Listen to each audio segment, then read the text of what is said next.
O som do garfo batendo na taça de cristal ecoou pelo salão luxuoso, e todos os olhares se voltaram para mim. Eu estava de pé, com um sorriso sereno e um microfone na mão.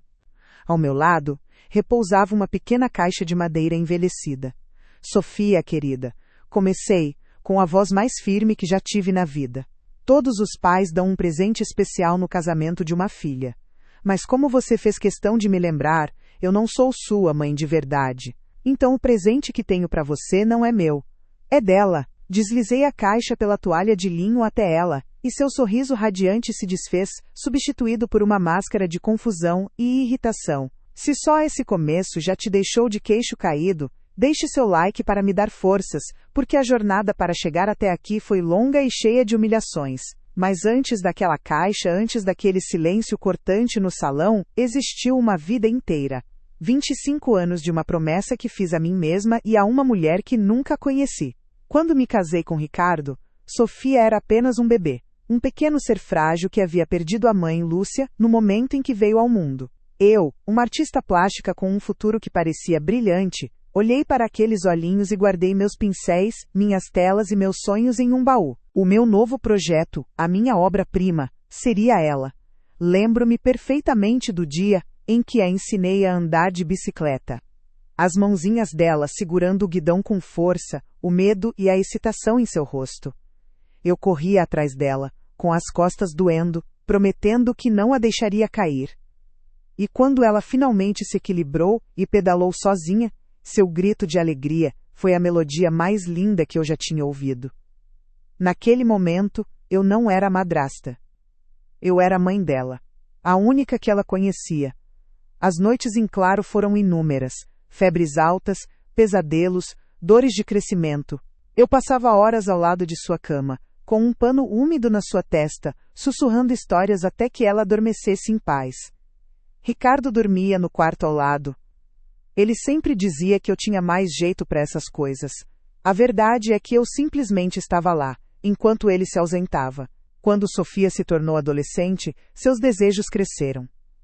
Ela queria um intercâmbio na Europa, uma viagem que estava muito além das nossas posses. Mas ver o brilho nos olhos dela era minha fraqueza. Sem que ela ou Ricardo soubessem, vendi um quadro. Não era um quadro qualquer. Era a última peça que pintei antes de me dedicar a ela. Uma paisagem que representava todos os meus sonhos abandonados. Vendi um pedaço da minha alma para que ela pudesse construir os sonhos dela. Ela voltou da viagem cheia de histórias e roupas novas, e me deu um abraço rápido, antes de correr para mostrar as fotos às amigas. O quadro nunca foi mencionado. Lembro-me de uma tarde em que ela chegou da escola arrasada, chorando por causa de uma briga com uma amiga.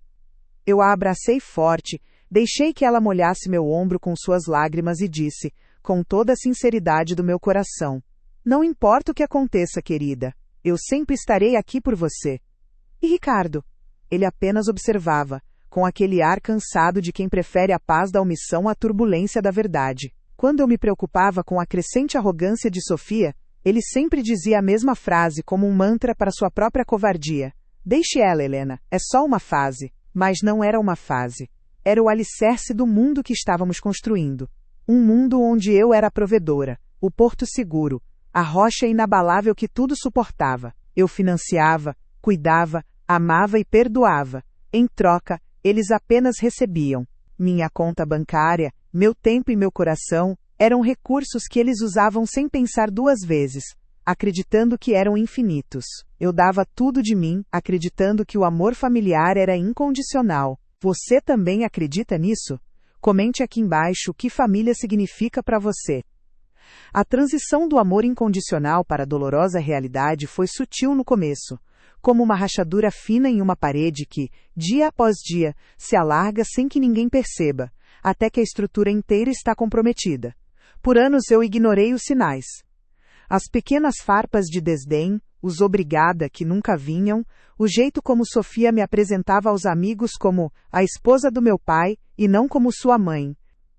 Eu dizia a mim mesma que era uma fase, que a adolescência era cruel, que ela sentia a falta de uma mãe que nunca conheceu e projetava essa frustração em mim. Ricardo, sempre passivo, sempre buscando a paz a qualquer custo, reforçava essa minha ilusão. Tenha paciência, Helena. Ela te ama, do jeito dela, ele dizia, e eu, tola, acreditava. Ou melhor, eu escolhi acreditar, porque a alternativa era dolorosa demais para encarar. O catalisador, o momento em que a rachadura finalmente quebrou a parede e fez tudo desmoronar, aconteceu em uma tarde ensolarada de sábado. Estávamos na sala de estar, que havia sido transformada no quartel-general do planejamento do casamento de Sofia.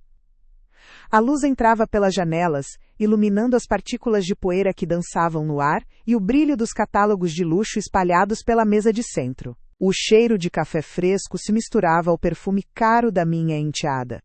Além de mim, Ricardo e Sofia, estavam presentes o noivo Gustavo e seus pais, um casal que exalava uma aura de riqueza antiga e julgamento silencioso. Sofia folheava um catálogo de decoração floral com um entusiasmo febril. Seus dedos, com unhas perfeitamente esmaltadas, deslizavam sobre as fotos de arranjos que custavam mais do que eu ganhava em um mês com minhas poucas vendas de arte. Ela apontou para uma foto de um arco inteiramente coberto de orquídeas brancas importadas. É este. Eu quero este, ela declarou, não perguntou. Seus futuros sogros sorriram com aprovação. Eu fiz as contas mentalmente. Aquele arco, sozinho, pagaria a entrada de um apartamento popular. Meu coração apertou, não pela mesquinhez, mas pela total falta de noção, pelo desperdício. Com a voz mais suave que consegui encontrar, tentei intervir. Querida, é deslumbrante.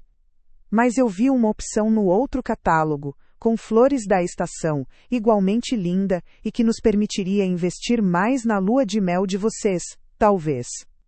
Eu não consegui terminar a frase. Sofia ergueu os olhos do catálogo e me fuzilou com um olhar que congelaria o inferno. O sorriso desapareceu de seu rosto, substituído por uma máscara de puro desprezo. O silêncio caiu sobre a sala, pesado e desconfortável. Ela esperou, garantindo que tinha a atenção de todos, especialmente dos pais de Gustavo. Então, com a voz alta, clara e cortante como um caco de vidro, ela disse as palavras que se tornariam o epicentro do terremoto na minha vida. Por favor, Helena, não se meta. O que você entende de bom gosto? Cada palavra era uma bofetada. Minha mãe de verdade teria entendido a importância deste dia. Ela teria o melhor, ela saberia o que é classe. Ela fez uma pausa dramática, olhando para os sogros como se compartilhasse um segredo com eles. Você é só a esposa do meu pai. Sua função é cuidar dos cheques. O ar foi sugado dos meus pulmões. O tempo pareceu parar. Eu podia ouvir o tic-tac do relógio de pêndulo no corredor, cada segundo martelando a humilhação na minha alma. Eu olhei para o noivo dela, que de repente achou o padrão do tapete fascinante. Olhei para os pais dele, que tinham sorrisos finos e constrangidos, mas não havia um pingo de simpatia em seus olhos. Eles me viam exatamente como Sofia me descreveu, a mulher do cheque. Então, meu olhar encontrou o de Ricardo. Meu marido. O homem por quem eu havia desistido de tudo. Eu procurei em seus olhos por um sinal, qualquer sinal de defesa, um olhar de repreensão para a filha, uma palavra de apoio para a esposa, uma mão no meu braço, qualquer coisa que dissesse ela está errada, você é mais do que isso. Não veio nada. Ricardo desviou o olhar, pegou sua xícara de café e deu um gole, como se estivesse assistindo a uma cena desinteressante em um filme. Seu silêncio não foi apenas passividade, foi consentimento. Foi a facada final, a que torceu a lâmina que Sofia havia cravado no meu coração. Naquele silêncio covarde, ele validou cada palavra cruel da filha. Ele me disse, sem precisar abrir a boca, que o meu lugar era exatamente aquele que Sofia havia me designado, o de um caixa eletrônico sem sentimentos, sem opinião, sem valor. Eu não chorei, não gritei, uma frieza estranha tomou conta de mim. Senti como se estivesse flutuando, observando a cena de fora do meu próprio corpo. Eu me levantei lentamente, minhas juntas parecendo enferrujadas. Com licença, eu disse, a voz surpreendentemente firme. Preciso pegar um pouco de ar. Ninguém tentou me impedir. Caminhei para fora da sala, atravessei o corredor e fui para o meu antigo ateliê, nos fundos da casa. O cheiro de tinta a óleo e terebintina, que antes me trazia tanto conforto, agora parecia o cheiro de um passado morto. A dor era física, uma ponta de gelo se espalhando pelo meu peito. 25 anos de dedicação, de amor, de sacrifício, reduzidos a cinzas por uma frase cruel e um silêncio cúmplice. Eu não era uma mãe, eu era uma provedora. Um degrau. Um meio para um fim. As lágrimas que não caíram na sala começaram a rolar pelo meu rosto, mas não eram lágrimas de tristeza. Eram lágrimas de raiva. Uma raiva pura, gélida e cristalina que eu nunca tinha sentido antes. A mulher boazinha, a madrasta paciente que engolia sapos e dava outra face, havia sofrido um golpe mortal. Ela estava sangrando no chão daquele ateliê, e no lugar dela, algo novo e duro começava a se formar, uma determinação de aço. Eles haviam me subestimado, haviam me usado, haviam me descartado, e eu não permitiria isso nem mais um dia. Naquele momento, a ficha caiu. A mulher ingênua morreu ali. Se você está com tanta raiva quanto eu fiquei, inscreva-se no canal, porque foi a partir desse dia que o meu plano começou a nascer. A humilhação não foi um grito. Foi um silêncio. O silêncio ensurdecedor que se instalou na sala depois que Sofia cuspiu aquelas palavras. E principalmente, o silêncio do meu marido, Ricardo, que ficou ali, parado, como uma estátua de sal, enquanto meu mundo desmoronava. Naquela noite, a casa, que por 25 anos eu chamei de lar, parecia um mausoléu.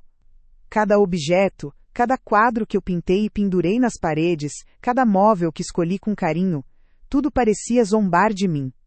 Eu era um fantasma na minha própria vida, uma provedora invisível cuja única função era, como Sofia disse, cuidar dos cheques. A dor inicial, aquela pontada aguda no peito, deu lugar a algo diferente.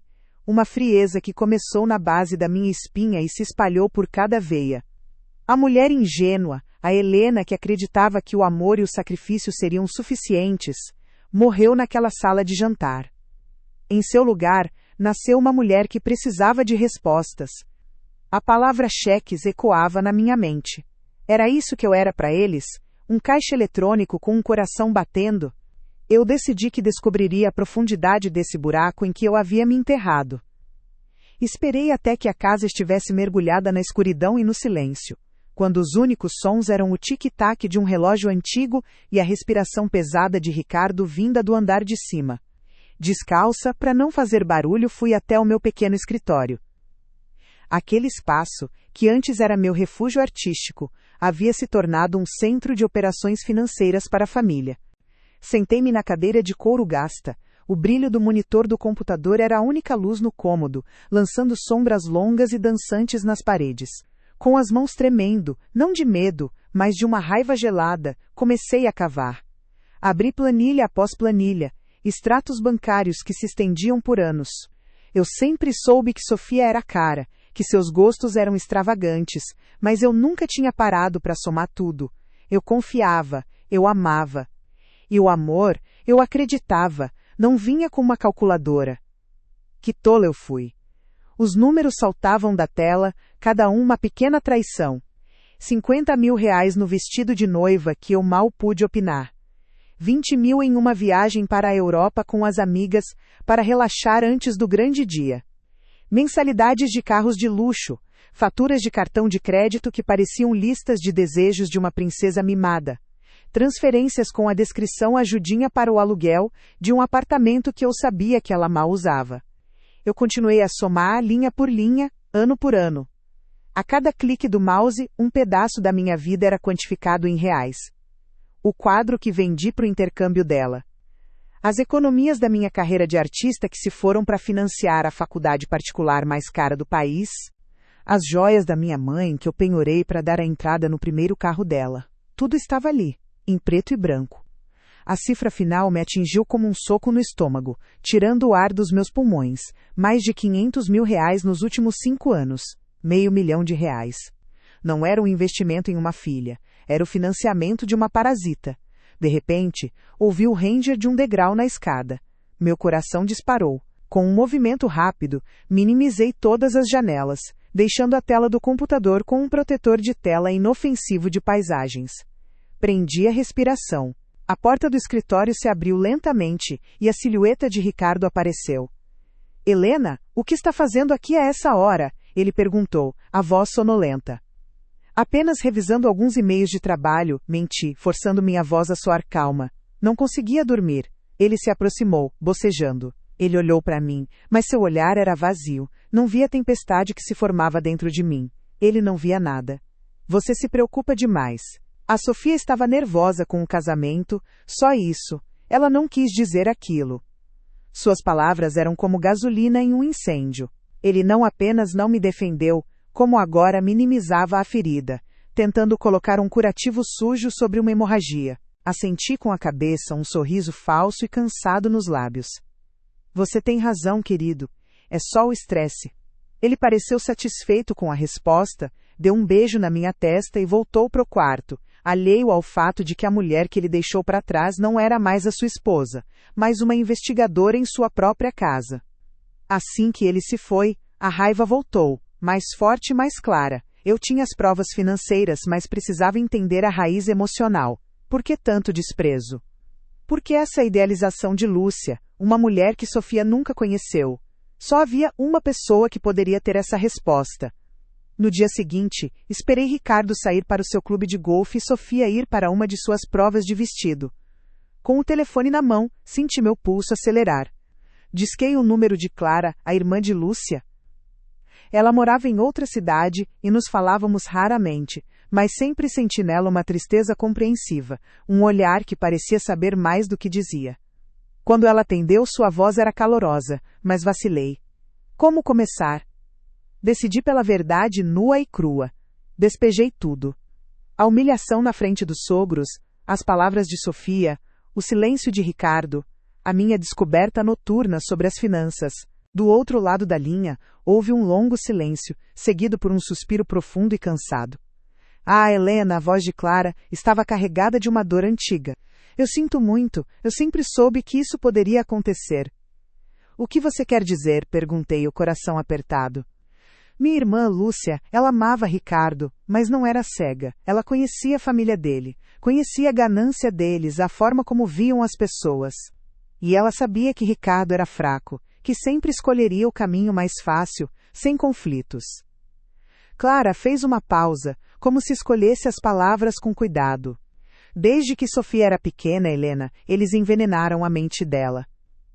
Criaram essa fantasia de uma mãe perfeita, uma santa intocável, e colocaram você no papel da usurpadora, da madrasta má dos contos de fadas. Era uma maneira de controlá-la e, através dela, controlar o dinheiro que Lúcia deixou. Cada palavra era uma peça que se encaixava no quebra-cabeça doentio da minha vida. Eu não era louca. Eu não estava imaginando coisas.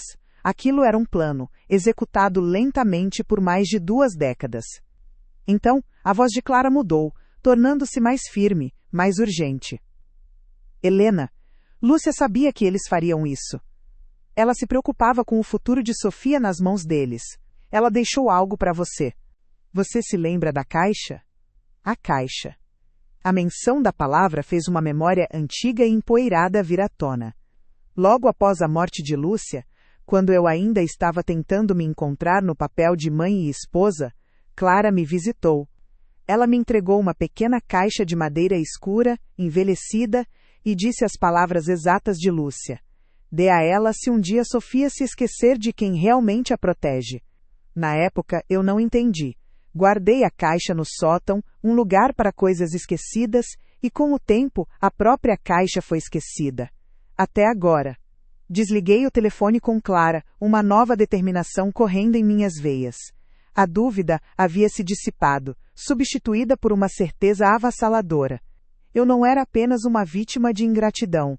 Eu era a guardiã de um segredo, a peça final de um plano traçado por uma mãe para proteger sua filha do outro lado da vida. Eu precisava encontrar aquela caixa. Eu não sabia o que encontraria lá dentro, se seriam apenas cartas sentimentais ou algo mais, mas eu sabia, com cada fibra do meu ser, que a resposta para tudo estava ali. A verdade estava me esperando, trancada na escuridão do sótão. E eu iria encontrá-la, custe o que custar. Deixe seu like se você também acha que a verdade, não importa o quão dolorosa, é sempre o melhor caminho. Depois da ligação com Clara, o telefone pareceu pesar uma tonelada na minha mão. A voz dela, cheia de uma tristeza antiga, ecoava na minha cabeça, confirmando cada suspeita que eu tentava sufocar há anos. Eles não apenas me usavam, eles haviam construído ativamente uma narrativa onde eu era a vilã, a usurpadora, a mulher que nunca estaria à altura da Santa Lúcia. E a caixa que Lúcia deixou para mim, de repente não era mais uma lembrança vaga, mas um farol na escuridão. Minha dor, antes um oceano de desespero, começou a se cristalizar. A tristeza não desapareceu, mas ganhou uma borda afiada, cortante. Subi as escadas para o sótão, cada degrau rangendo sob o peso da minha nova determinação. O ar lá em cima era pesado, carregado com o cheiro de poeira e memórias esquecidas.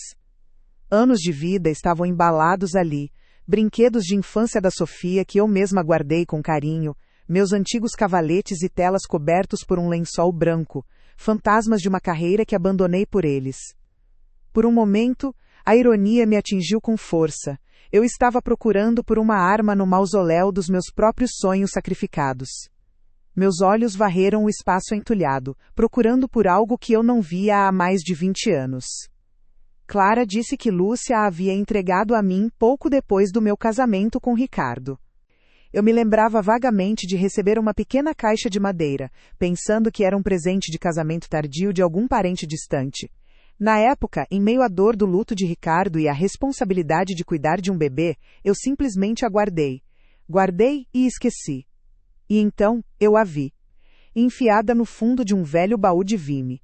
Debaixo de álbuns de fotos amarelados que eu mesma havia montado.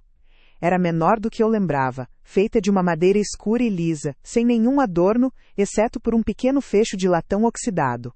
Meu coração começou a bater descompassado, um tambor surdo no silêncio do sótão. Com as mãos que tremiam visivelmente eu a peguei. Era fria e sólida, pesada com o peso de segredos que eu nem imaginava. Sentei-me no chão poeirento, a caixa no meu colo. Uma parte de mim estava apavorada. E se não houvesse nada ali? E se fossem apenas velhas lembranças, joias sem valor ou cartas de Lúcia para a filha, o que só serviria para alimentar ainda mais a minha dor? Por um instante, a vontade de simplesmente deixar a caixa fechada, de voltar para baixo e continuar sendo a tola de sempre, foi quase esmagadora. Mas a imagem do sorriso desdenhoso de Sofia, a frase, "Você é só a esposa do meu pai", me deu a força que eu precisava. Eu precisava saber. Com um clique suave, o fecho de latão cedeu. Levantei a tampa. O que vi primeiro não foi o que eu esperava. Não havia joias, nem objetos de valor. Havia apenas cartas. Dezenas de envelopes finos, amarrados com uma fita de cetim que um dia fora azul, mas que agora estava desbotada pelo tempo. E no topo de tudo, um único envelope, um pouco maior que os outros, com o meu nome escrito em uma caligrafia elegante e inclinada. Helena. Não era para Sofia. Era para mim. Um arrepio percorreu minha espinha. Minhas mãos, agora trêmulas por um motivo diferente, pegaram aquele primeiro envelope. O papel era fino, quase transparente. Abri-o com um cuidado reverente e desdobrei a folha. A carta começava de uma forma que fez todo o ar fugir dos meus pulmões. Querida Helena, se você está lendo isto, significa que eu não estou mais aí para proteger minha filha. E significa que eu estava certa sobre eles. As lágrimas que eu não sabia que estava segurando começaram a cair, manchando a tinta antiga. Eu li cada palavra como se minha vida dependesse disso. Lúcia não era santa idealizada por Sofia e pela família. Ela era uma mulher inteligente, perspicaz e, acima de tudo, aterrorizada. Ela sabia da fraqueza de Ricardo, da ganância de seus sogros, da forma como eles viam sua filha não como uma pessoa, mas como um prêmio, uma herança. Ela me descreveu, na carta, o que viu em mim quando me conheceu brevemente, antes de seu destino ser selado. Ela viu força onde eu só via ingenuidade. Viu bondade onde eu via apenas o dever. E ela fez uma escolha. Ela não me escolheu para ser uma substituta. Ela me escolheu para ser uma guardiã. Mas a verdadeira bomba, a revelação que fez o chão desaparecer sob meus pés, estava no final da carta. Minha respiração ficou presa na garganta enquanto eu lia a frase, e depois a lia de novo para ter certeza de que não estava delirando. Lúcia escreveu: eles são abutres, Helena. Eles tentarão tomar tudo dela, envenenar a mente dela contra você para controlá-la. Eu não podia impedir isso do além, mas podia deixar uma salvaguarda. Deixei para Sofia um fundo fiduciário, no valor de R$2 milhões. 2 milhões. O número dançou diante dos meus olhos. Eu continuei a ler, meu coração martelando contra minhas costelas. Mas o dinheiro vem com uma cláusula, a única proteção que pude lhe dar. O fundo só pode ser acessado por Sofia integralmente quando ela completar 30 anos, ou antes, com uma condição inegociável, a sua aprovação e assinatura. Até lá, por determinação legal, você, Helena, é a única administradora e guardiã legal desses fundos. O poder é seu, use-o quando julgar que ela se tornou uma mulher de caráter, e não a marionete que eles querem que ela seja. O papel caiu das minhas mãos. Eu me inclinei para a frente, a cabeça entre os joelhos, tentando respirar. O choque era uma onda física, me deixando tonta e enjoada. Por 25 anos, eles me trataram como lixo, me fizeram sentir pequena, insignificante, uma intrusa que teve a sorte de ser tolerada. Me usaram como um caixa eletrônico, tirando cada centavo que eu ganhava com minha arte, enquanto riam pelas minhas costas. E durante todo esse tempo, eu tinha o poder, um poder secreto e absoluto sobre a única coisa que eles realmente valorizavam: o dinheiro. A tristeza que me consumia se evaporou, substituída por algo frio, pesado e incrivelmente claro. Era como se uma névoa tivesse se dissipado, revelando um campo de batalha. As lágrimas secaram no meu rosto. Eu me levantei, não mais a mulher trêmula que havia subido aquelas escadas. A dor ainda estava lá, uma brasa no fundo do meu peito, mas agora ela estava forjando uma armadura de aço ao redor do meu coração. Lúcia não me deixou um fardo, ela me deixou uma espada, e Sofia, no auge de sua arrogância, tinha acabado de me mostrar exatamente onde eu deveria cravá-la. O jogo não tinha apenas virado. O jogo antigo havia acabado, e um novo, com as minhas regras, estava prestes a começar. Eles achavam que eu não tinha nada, mas mal sabiam eles do poder que a mãe biológica de Sofia, uma mulher que eles transformaram em santa para me diminuir, havia deixado em minhas mãos. O que você faria no meu lugar com esse poder em mãos? Deixe sua teoria nos comentários. A mulher que desceu as escadas do sótão não era a mesma que as tinha subido. A dor, a humilhação, a tristeza de 25 anos de sacrifícios ignorados. Tudo aquilo não tinha desaparecido. Tinha apenas se transformado.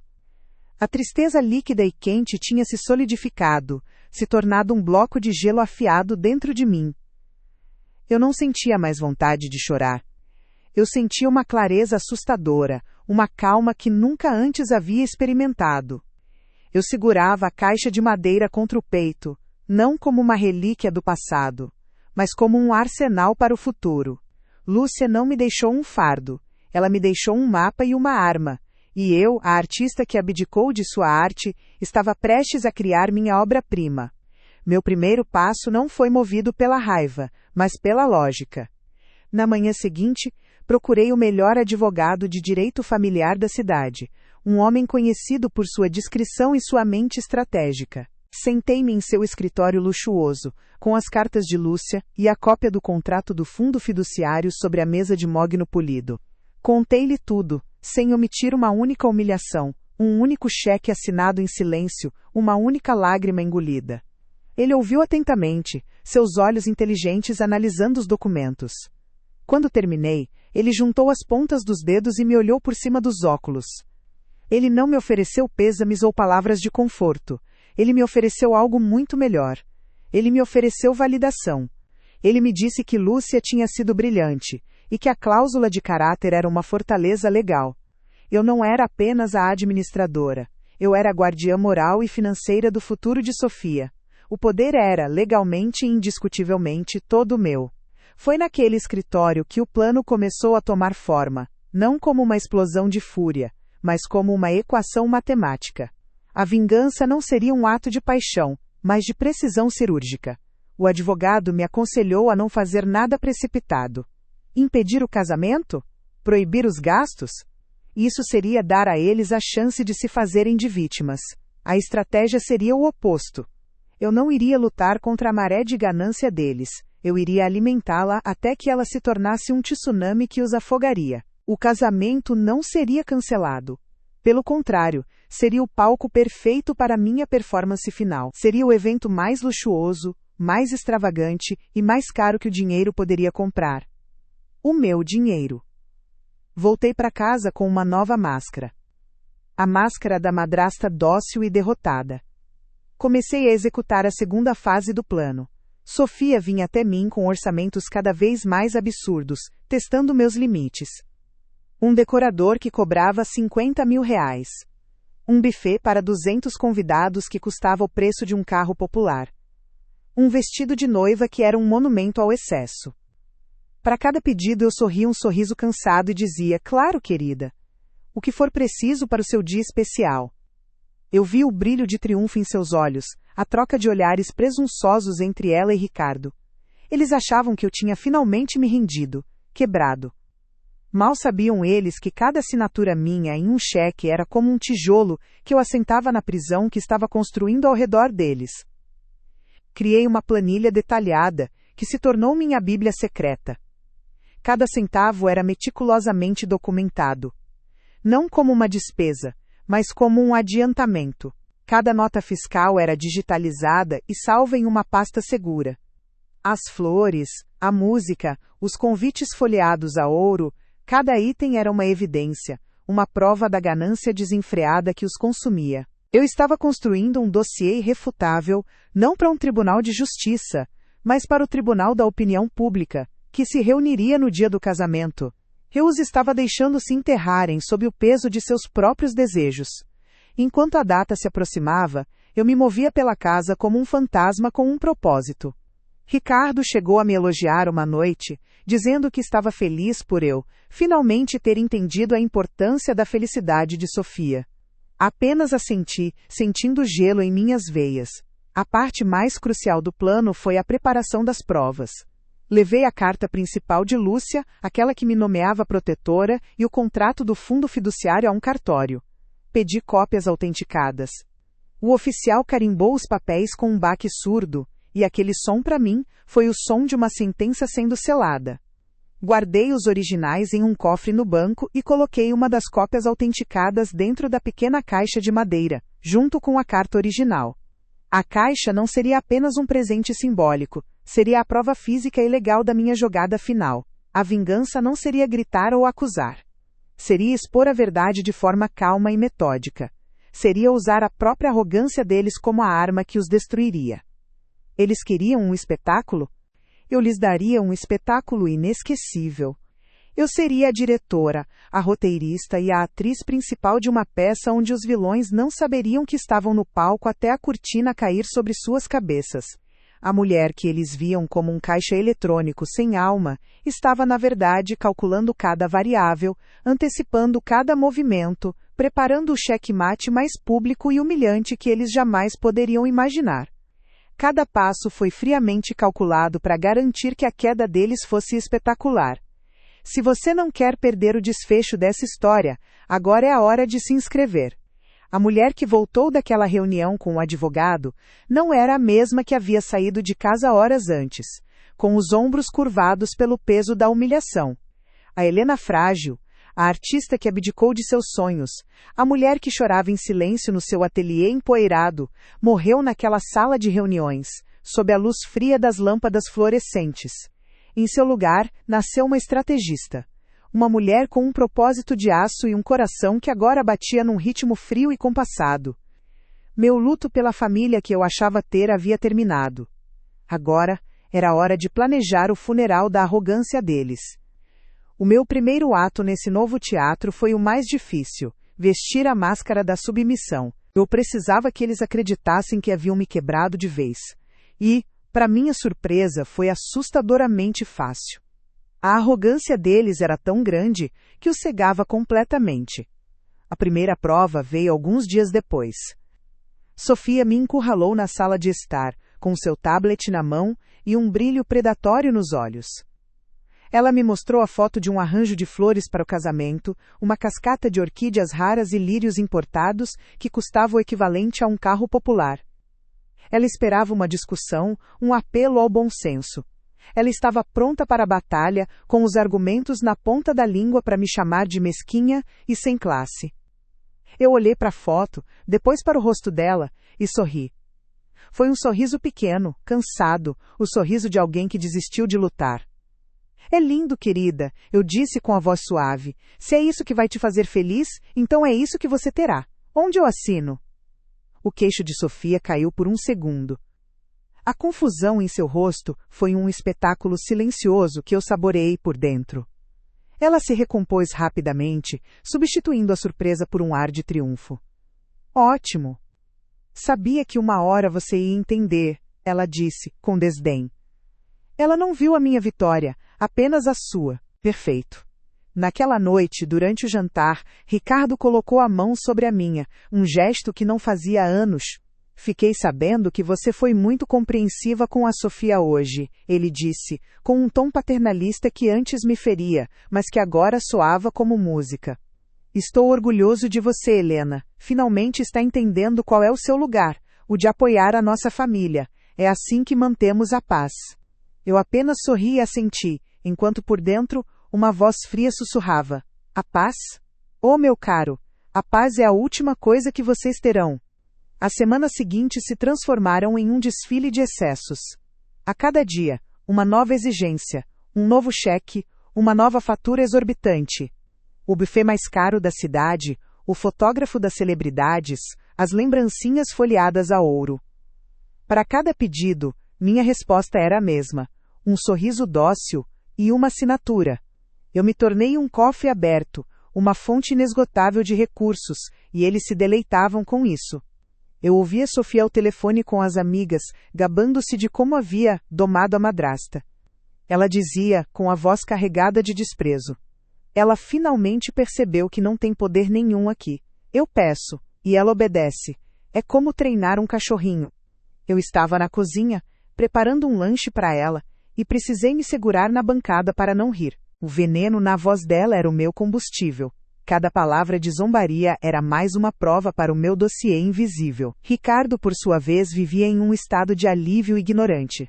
Ele me elogiava por minha maturidade e generosidade. Ele não via que minha generosidade era a corda com a qual eles mesmos estavam tecendo sua forca.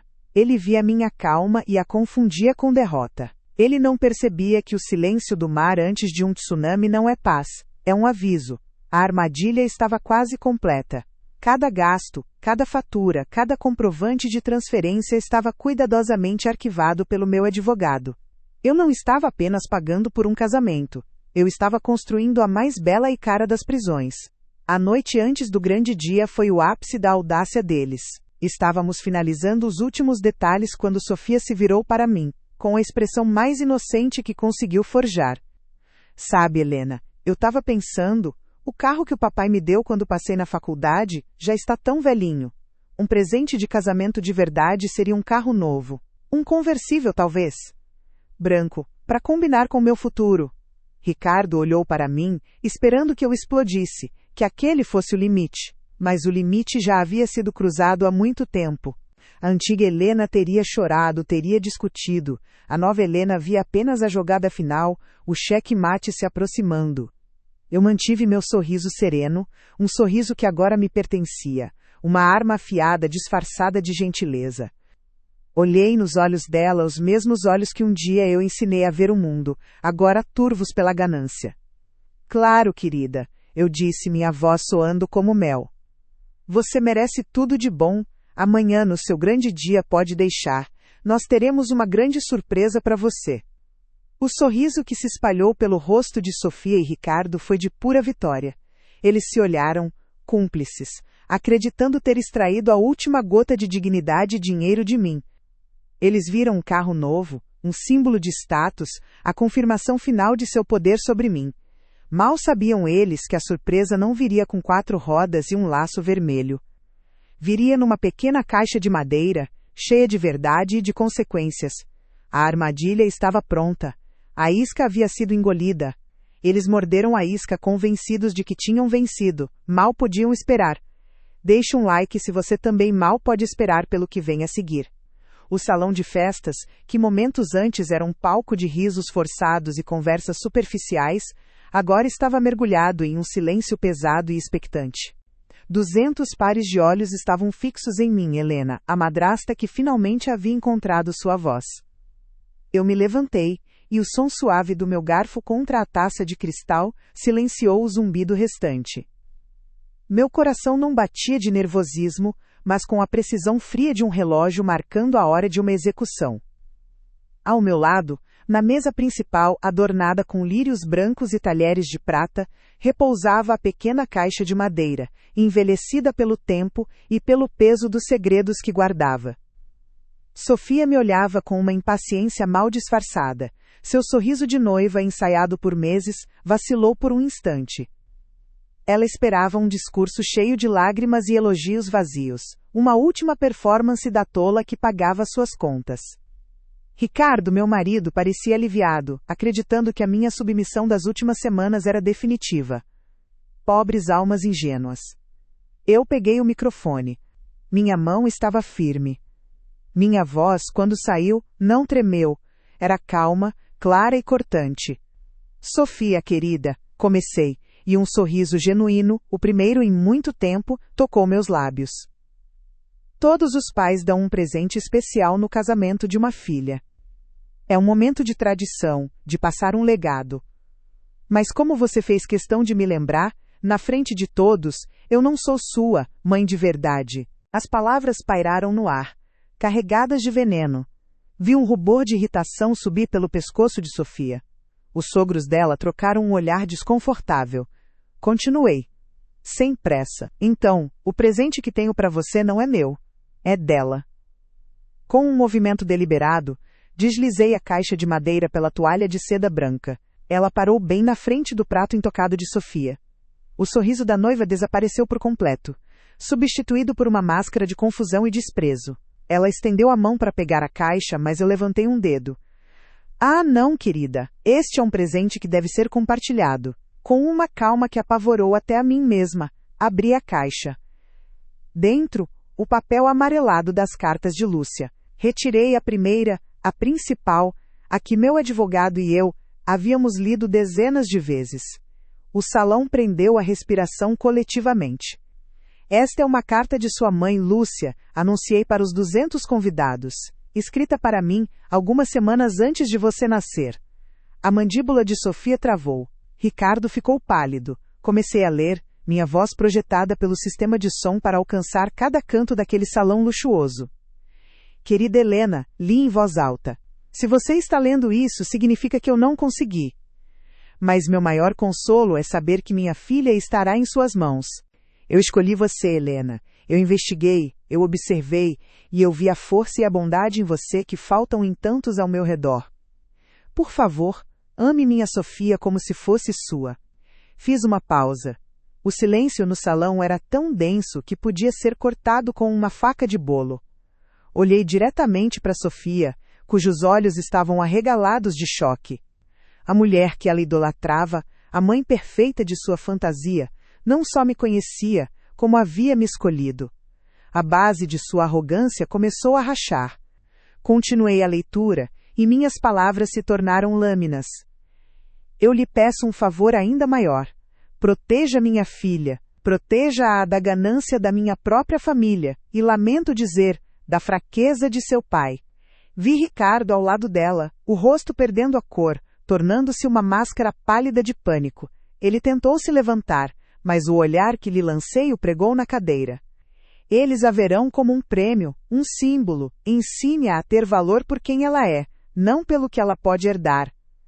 O salão explodiu em murmúrios. Os convidados se entreolhavam, as máscaras sociais caindo. A família do noivo, em particular, parecia ter engolido algo amargo.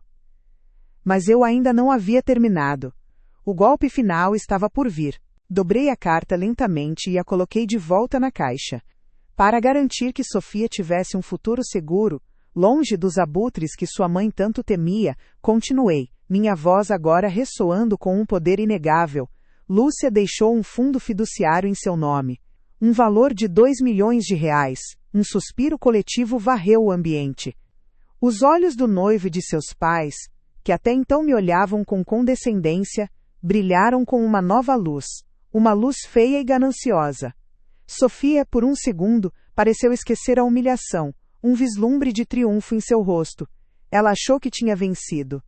No entanto, eu disse, e a palavra caiu como uma pedra em um lago silencioso, Lúcia era uma mulher muito sábia, ela incluiu uma cláusula. O fundo só poderia ser acessado por Sofia com a minha aprovação e assinatura. E essa aprovação, segundo o contrato, só deve ser concedida quando eu julgar que ela se tornou uma mulher de caráter, integridade e compaixão. Deixei a informação assentar. Vi a compreensão florescer lentamente no rosto de Sofia, seguida pelo horror puro e absoluto. A noiva radiante desapareceu, substituída por uma garota mimada cuja festa de aniversário foi cancelada na frente de todos os seus amigos. Infelizmente, Sofia, declarei, meu tom agora frio como gelo. Suas ações, sua crueldade e sua ingratidão provaram, sem sombra de dúvida, que você ainda não está pronta. Portanto, a partir de hoje, o fundo está congelado. Indefinidamente. O baque foi audível. O pai do noivo se levantou abruptamente, o rosto vermelho de fúria. A mãe dele olhava para Sofia como se ela fosse um produto com defeito. A humilhação era total. Mas faltava um último toque. Ah, e mais uma coisa, acrescentei, com um sorriso cortês. Todo o dinheiro que eu gastei nesta festa, o seu vestido de R$30 mil, este buffet caríssimo, a banda, as flores, tudo pago do meu bolso, do dinheiro que ganhei com a minha arte, aquela que abandonei para te criar. Considerem um empréstimo. E eu tenho todos os recibos. O caos que se seguiu foi uma sinfonia para os meus ouvidos feridos. O noivo olhava para Sofia com puro desprezo. Seus pais já caminhavam em direção à saída, discutindo em sussurros furiosos. Fornecedores que estavam presentes começaram a se aproximar da mesa de Ricardo, com olhares preocupados. A farsa havia desmoronado de forma espetacular. Eu coloquei o microfone de volta no suporte, o clique suave soando como o fechar de uma porta para minha antiga vida. Eu não precisei gritar. Não precisei chorar. Eu apenas servi a verdade, fria e implacável. A expressão no rosto deles quando tudo desabou foi impagável. Descreva essa cena em uma única palavra nos comentários. Quero ver as melhores. O silêncio que se seguiu à minha revelação foi pesado, denso, como se o próprio ar no salão de festas tivesse se solidificado. Durou talvez 10 segundos, mas pareceu uma eternidade. Então, como uma represa se rompendo, o caos explodiu.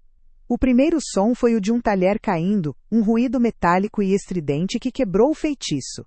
Depois, um zumbido de murmúrios percorreu as mesas, crescendo até se tornar um coro de conversas chocadas. Vi os pais do noivo, que antes sorriam com superioridade, agora com os rostos pálidos de horror. A mãe dele se inclinou e sussurrou algo furioso no ouvido do filho, que olhava para Sofia como se ela fosse uma estranha fraudulenta. Eles não demoraram. Levantaram-se com uma dignidade forçada, a família inteira, e marcharam em direção à saída, sem dizer uma única palavra a nós. A sua retirada foi o sinal para os outros.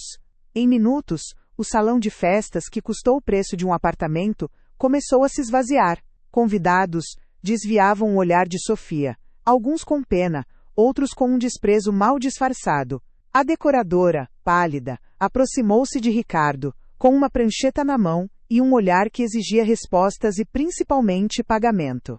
O castelo de cartas de Sofia estava desmoronando, e cada carta era uma conta não paga. Ricardo finalmente se moveu. Ele veio até mim, as mãos trêmulas, o rosto envelhecido 20 anos em 20 minutos. Helena, ele começou, a voz um fio patético. Pelo amor de Deus, o que você fez? Nós podemos consertar isso. Eu o olhei, mas não vi o homem com quem dividia a vida. Vi apenas um covarde, um espectador que sempre escolheu o caminho mais fácil. Sem dizer uma palavra, abri minha bolsa e retirei um envelope. Entreguei a ele.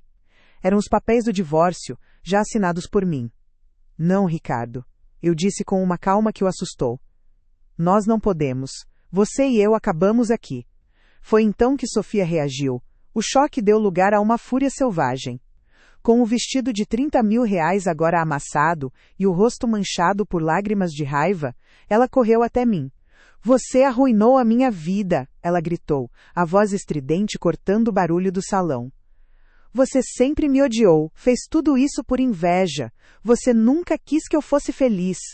Suas palavras eram como pedras, mas eu havia construído uma muralha ao redor do meu coração. Elas batiam e caíam no chão, inofensivas. Eu a olhei nos olhos, não com ódio, mas com uma clareza fria e cortante. Não, querida, respondi, minha voz firme, sem um pingo de emoção.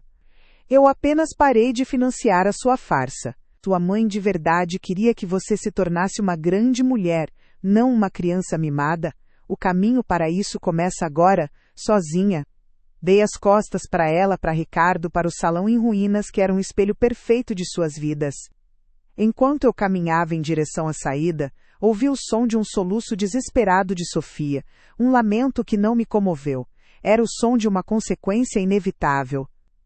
Ao cruzar as portas e sentir o ar fresco da noite no meu rosto, eu não senti tristeza nem culpa. Senti apenas o peso de 25 anos sendo retirado dos meus ombros. Eu os deixei para trás, afogados nas ruínas de sua própria arrogância. Eles finalmente tiveram o que mereciam, uma lição que o dinheiro não pode comprar. Se você concorda que a justiça foi feita, esmague o botão de like. 6 meses se passaram desde a noite em que o castelo de cartas deles desmoronou. Aquele eco de pratos quebrados e sonhos desfeitos foi se tornando cada vez mais distante, substituído pelo som suave de pincéis deslizando sobre a tela e pelo murmúrio tranquilo de apreciadores de arte. Hoje, eu não vivo mais na casa que me sufocava. Eu vivo dentro da minha própria obra na minha recém-inaugurada galeria de arte. O ar aqui tem o cheiro de tinta a óleo e tela nova, um perfume que eu havia esquecido que era o cheiro da minha própria alma. A mulher que eu via no espelho não era mais a sombra cansada e subestimada que aceitava migalhas de respeito. Eu parecia 10 anos mais jovem. As olheiras de noites mal dormidas tinham sido substituídas por um brilho de propósito, e a curva dos meus ombros, antes curvada pelo peso da ingratidão, agora estava ereta e orgulhosa. A galeria, meu santuário de recomeço, foi financiada com a taxa de administração do fundo que Lúcia, em sua infinita sabedoria, estipulou para mim. Era como se, do além, ela estivesse me dando não apenas a chave para proteger sua filha, mas também a chave para libertar a mim mesma. Até que, numa manhã chuvosa, um envelope chegou. A caligrafia era inconfundível. Era de Sofia. Meu coração não disparou de ansiedade, mas bateu com uma calma cautelosa. Abri a carta e li as palavras que eu já esperava. Era um mosaico de desculpas ensaiadas, lamentos sobre sua vida arruinada, e, claro, o inevitável pedido de ajuda. O noivo a deixara, a sociedade lhe virara as costas, e Ricardo, sem meu apoio financeiro e moral, era apenas um homem perdido. Ela dizia que tinha aprendido a lição e que precisava de mim. A antiga Helena teria corrido para socorrê-la, com o coração partido pela sua dor. Mas aquela Helena morreu no dia em que foi humilhada publicamente. Eu peguei uma caneta e uma folha de papel timbrado da galeria. Minha resposta foi simples e negociável. Terapia para confrontar os próprios demônios da arrogância e do materialismo. Um emprego de verdade com um salário mínimo, para que aprendesse o valor do dinheiro que sempre esbanjou. E 1 ano de trabalho voluntário em um abrigo, para que pudesse ver o que é a verdadeira necessidade. Escrevi que, somente após ela cumprir essas 3 condições, sem falhar um único dia, eu consideraria desbloquear uma pequena parte do fundo para seus estudos. Não era uma punição, era um caminho, o único caminho para que ela pudesse, um dia, merecer o legado que sua mãe biológica realmente lhe deixou. O caminho para se tornar uma mulher de caráter. Agora, enquanto o sol da tarde banha minhas telas com uma luz dourada, eu sinto uma paz que dinheiro nenhum pode comprar. A caixa de madeira de Lúcia está guardada, não mais como uma arma, mas como um lembrete. Um lembrete de que o amor verdadeiro não é sobre dar tudo, mas sobre ensinar o que realmente importa. Minha vida foi retomada, não com vingança, mas com a dignidade que eu mesma construí. Essa paz é a minha verdadeira herança.